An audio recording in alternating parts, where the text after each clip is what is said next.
मत सकुचे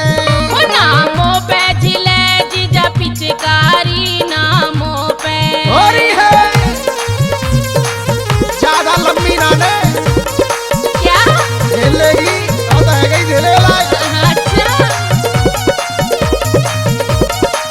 होरी है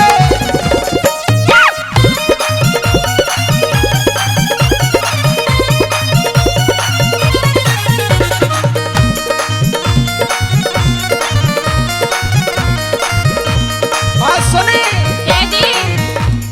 मस्त महीना फागुन आयो ये तो समय पका फागुन आयो है भर के रंग पिचकारी लायो पीछे को है जा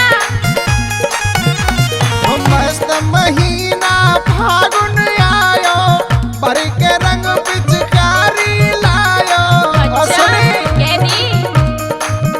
तेरी लाल हरी करोड़ साली मत जगे नामों पे जिले जीजा पिचकारी नामों पे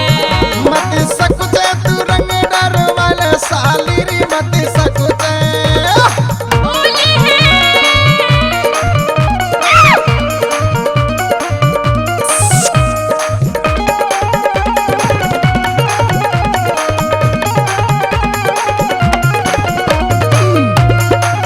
ओहो कैसा लट्टू है रो जीजा क्या बात है देव कंसाना नोठा मारे मान कही जीजा घंटोली हाय हाय मत बिगाड़े लहंगा चोली मान कही जीजा घंटोली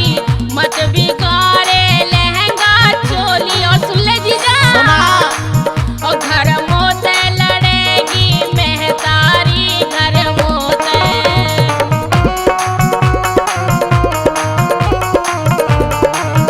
मत सकुचे तू रंग डर वाले साली री मत सकुचे ओ नामों पे जिले जीजा पिचकारी नामों पे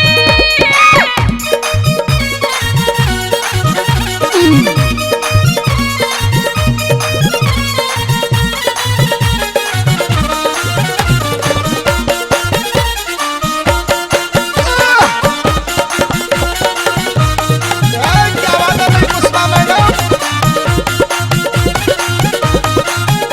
तू का बूढ़ी हले लागत हो रही है